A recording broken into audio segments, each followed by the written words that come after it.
Hello दोस्तों, मैं मनीष कुमार आपके अपने यूट्यूब चैनल मनीष कुमार चौधरी में आप सबका हार्दिक स्वागत और अभिनंदन करता हूं। जैसा कि हमने कल पढ़ा था, 3-4 त्योहार पढ़े थे, दीपोत्सव पढ़ा था, करवा चौथ पढ़ा था, तीज पढ़ी थी और वैशाख अक्षय तृतीया पढ़ी थी। और आज हम पढ़ेंगे श्रावण। श्रावण के महीने में जितने भी त्योहार आते हैं उसके बारे में हम चर्चा करेंगे। आइए हम एक एक त्योहारों के बीच चर्चा करते हैं। पहले वैशाख महीने का हो गया कोर्स पूरा। अब वैशाख वाले सर तो आएंगे नहीं। अब श्रावण वाले गुरुजी का कोर्स हो गया चालू, तो श्रावण वाले गुरुजी अभी आएंगे। तो श्रावण के महीने में काले काले सांप निकलेंगे। श्रावण के महीने में काले काले सांप निकलेंगे। काले काले सांप अर्थात नागपंचमी। नागपंचमी आती है श्रावण कृष्ण 5। श्रावण कृष्ण 5 को श्रावण कृष्ण 5 को आती है। फिर है काले काले सांपों को खाने के लिए नेवले निकलेंगे, अर्थात उनको सांपों को मारने के लिए नेवलों निकलेंगे, जिसे निर्जली कहते हैं। श्रावण कृष्ण 9 को मनाते हैं, जिसे नेवलों की पूजा कहा जाता है। नेवलों की पूजा कहा जाता है। फिर अमावस्या। अमावस्या तो अमावस्या, श्रावण की अमावस्या, हरियाली अमावस्या। पूर्णिमा तो पूर्णिमा, श्रावण की पूर्णिमा, नारियल पूर्णिमा, और इसी को रक्षाबंधन कहते हैं। अमावस्या तो अमावस्या, हम और आप क्या कर सकते हैं। हरियाली अमावस्या आती है श्रावण अमावस्या के। फिर रक्षाबंधन को नारियल पूर्णिमा कहा जाता है, जो श्रावण पूर्णिमा में आती है। फिर एकादशी। एकादशी तो एकादशी, इसमें 6 एकादशी हम पढ़ेंगे जो श्रावण में नहीं बल्कि सभी में आती है। पहली है निर्जला एकादशी, दूसरी है देवशयनी एकादशी, तीसरी है जल झूलनी एकादशी, चौथी है तुलसी एकादशी, पांचवी है देव उठनी एकादशी और छठी है आंवला एकादशी। तो इसमें एक सेटिंग है, कैसे इसको याद करेंगे। तो मैंने एक ट्रिक बनाई है जो आप सभी को पता ही है। पता नहीं है तो आप रूबरू हो जाए, देख लें। पहले फूफा जी को पानी पिलाएंगे। पहले फूफा जी को पानी पिलाएंगे, पिलाने के बाद सुलाएंगे, पिलाने के बाद सुलाएंगे, फिर झुलाएंगे, पिलाने के बाद सुलाएंगे, फिर झुलाएंगे, और झुलाने के बाद तुलसी पिलाएंगे। और तुलसी भी वो कैसी, काली तुलसी। झुलाने के बाद तुलसी पिलाएंगे और तुलसी भी कैसी, काली तुलसी। अंत में फूफा जी को उठाएंगे और जैसे ही फूफा जी उठेंगे एक गोल सा आंवला मुंह में ठूंस देंगे। देख लो, ये पूरी तरह से याद हो गई है। निर्जला एकादशी आती है ज्येष्ठ शुक्ल 11 को। निर्जला मतलब कि कोई बस वो पानी पीता है, खाना वगैरह नहीं खाता है। देवशयनी, शयन मतलब स्नान वगैरह करना, जैसे फूफा जी को स्नान करवाया था। फिर जल झूलनी, झूलते मतलब झुलाएंगे, फूफा जी को झुलाया। देवशयनी एकादशी आती है आषाढ़ शुक्ल 11 को, और जल झूलनी एकादशी आती है भाद्र शुक्ल 11 को। फिर तुलसी, फिर बाद में तुलसी फूफा जी को पिलाएंगे, वो भी कैसी, काली। काली से अर्थात है ये तुलसी एकादशी कार्तिक कृष्ण 11 को आती है। फिर है देव उठनी, फिर फूफा जी को उठाएंगे तो देव उठनी एकादशी, वो कार्तिक शुक्ल 11 में आती है। फिर लास्ट में उठेंगे तब फूफा जी को एक बड़ा सा आंवला मुंह में ठूंस देंगे, अर्थात आंवला एकादशी फाल्गुन शुक्ल 11 को आती है। अतः अगले पृष्ठ की ओर रुख करते हैं। फिर श्रावण वाले गुरु जी का कोर्स हो गया पूरा। अब आगे चलते हैं, भाद्र वाले गुरु जी का कोर्स हो गया चालू। अब वैशाख वाले गुरु जी भी घर गए, श्रावण वाले गुरु जी भी घर गए। अब आए हैं भाद्र वाले गुरु जी।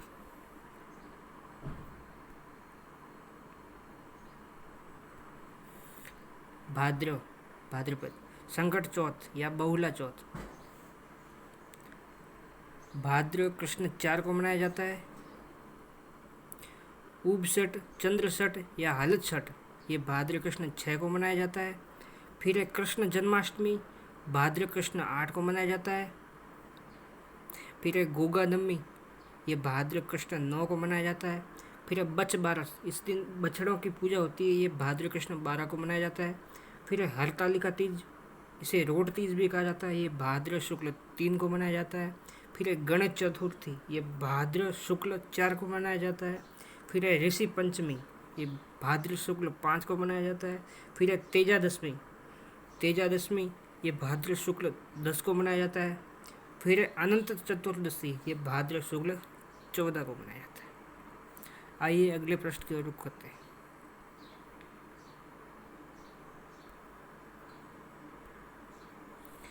नोट में लिखा है सबसे रंगीला त्यौहार, सबसे रंगीला त्यौहार सभी को पता है, ये होली होता है।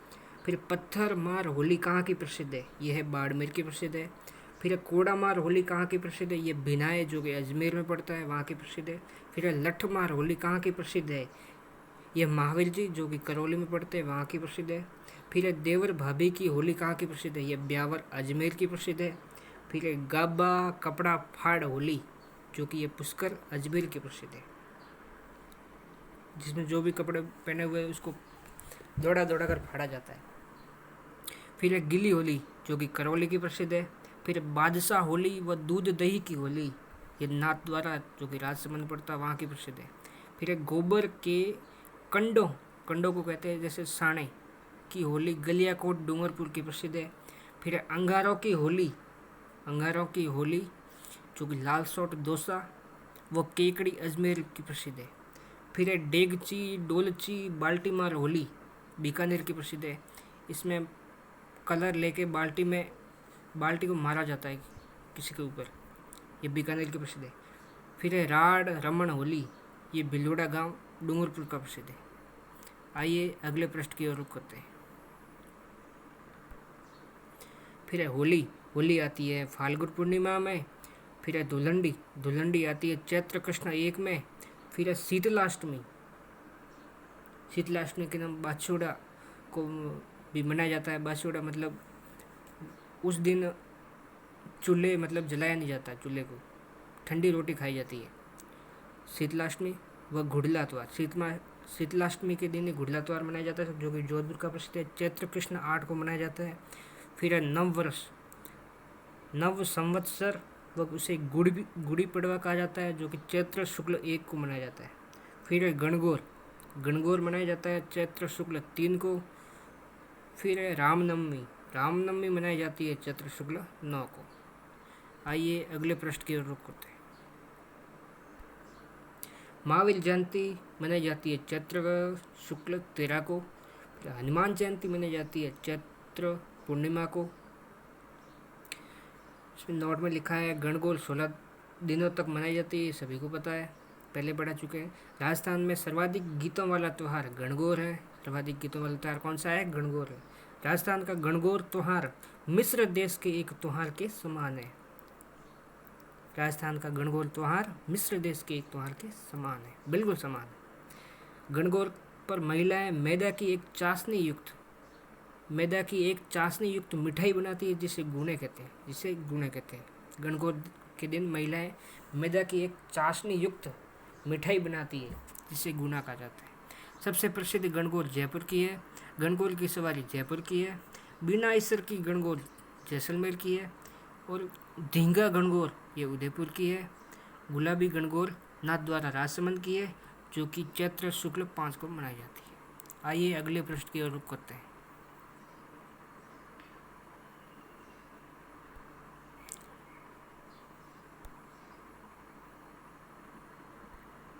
बारामासी गणगौर बीकानेर को मनाई जाती है, बीकानेर इसके लिए प्रसिद्ध है। बीकानेर में बारामासी गणगौर मनाई जाती है। फिर दुर्गाष्टमी कब मनाई जाती है, दुर्गाष्टमी आती है आश्विन शुक्ल 8 को। फिर दशहरा आता है आश्विन शुक्ल 10 को।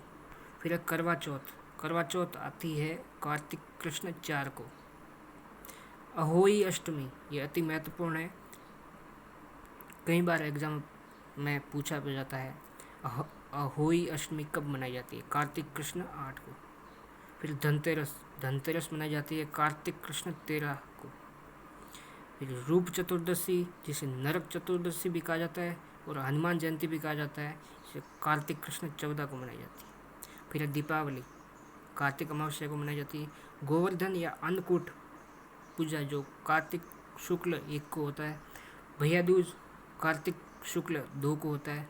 फिर डाला या डोल या सूर्य छठ, ये कार्तिक शुक्ल 6 को मनाई जाती है। फिर गोपाष्टमी, गोपाष्टमी आती है कार्तिक शुक्ल 8 को। फिर आंवला नवमी, आंवला नवमी आती है कार्तिक शुक्ल 9 को। आइए अगले प्रश्न की ओर रुख करते हैं।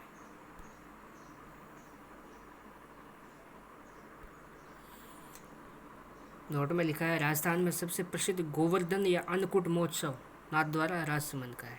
राजस्थान में सबसे प्रसिद्ध गोवर्धन या अन्नकूट महोत्सव नाथद्वारा राजसमंद का है। केसरीनाथ जी के मंदिर का प्रसिद्ध है, जिसमें भीलों द्वारा चावलों को लूटने की परंपरा है। अन्नकूट महोत्सव जो पहले भी मैंने पढ़ा दिया था आपको। जैसे श्रीनाथ जी को भोग लगाते हैं तो वो भील जनजाति वाले लोग चावल को लूट कर भाग जाते हैं, ये परंपरा रही है। राजस्थान में डाला डोल या सूर्य छठ, ये गलता जी जयपुर में मनाई जाती है। गलता जी का नाम गालव ऋषि के नाम पर पड़ा था। जयपुर में गलता जी है वो गालव ऋषि के नाम पर पड़ा था। इसे मंकी वैली व उत्तर तोतागिरी भी कहा जाता है। किसे? इसे डाला डोल या सूर्य छठ को इसे मंकी वैली और उत्तर तोतागिरी भी कहा जाता है।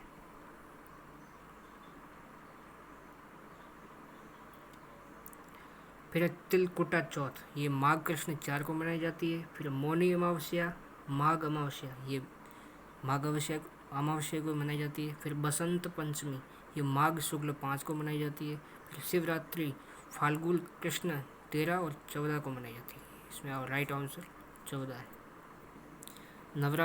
नवरात्रि मनाई जाती है चैत्र शुक्ल 1 से 9 व आश्विन शुक्ल 1 से 9, क्योंकि 2 बार नवरात्रि आती है इसलिए 2 बार लिखा है। फिर श्राद्ध पक्ष 16 दिन का होता है। भाद्र पूर्णिमा से लेकर आश्विन अमावस्या तक श्राद्ध पक्ष होता है। आइए अगले प्रश्न की ओर रुख करते हैं।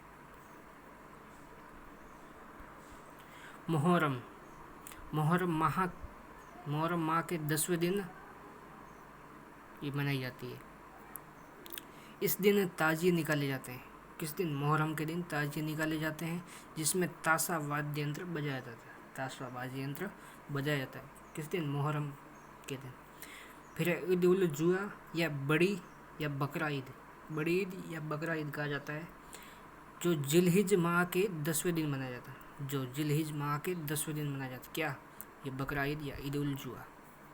फिर ईद उल फितर, छोटी ईद या मीठी ईद, ये सव्वाल माह के पहले दिन मनाया जाता है। ये सव्वाल, जिलहिज, मुहर्रम जो मैंने पहले पढ़ाया था शुरुआत में, राजस्थान के द्वारा फर्स्ट वाले पार्ट में पढ़ाया था मैंने। ये महीने हैं मुस्लिम महीने हिजरी संवत के अनुसार। फिर गुरु नानक जयंती है कार्तिक पूर्णिमा को आती है। गुरु गोविंद सिंह जयंती आती है पोष शुक्ल 7 को। फिर लोहड़ी आती है 13 जनवरी को। और मकर संक्रांति आती है 14 जनवरी को, लेकिन इस बार आई थी 15 जनवरी को। फिर वैसाखी आती है 13 अप्रैल को। आइए अगले प्रश्न की ओर रुख करते हैं। फिर पर्युषण पर्व या महापर्व, ये जैन धर्म का एक पर्व होता है जो भाद्र कृष्ण 12 से भाद्र शुक्ल 5 तक मनाया जाता है।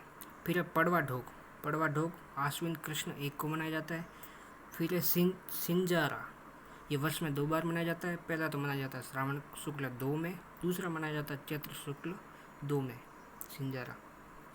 फिर गुप्त नवरात्रि भी आती है जो माघ शुक्ल 1 से 9 तक मनाई जाती है। दूसरी मनाई जाती है आषाढ़ शुक्ल 1 से 9 तक।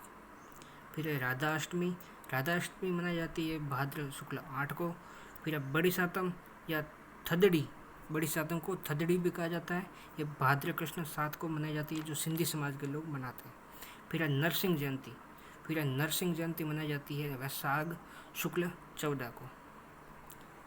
ये अलग से लिखे थे आपके लिए समझाने के लिए, अलग अलग। ठीक है तो दोस्तों, अभी तक हमारे चैनल को सब्सक्राइब नहीं किया तो सब्सक्राइब करें, लाइक करें, शेयर करें और कमेंट अवश्य करें और दोस्तों के साथ शेयर भी करें। ठीक है दोस्तों, आज के लिए बस इतना ही। जय हिंद सर।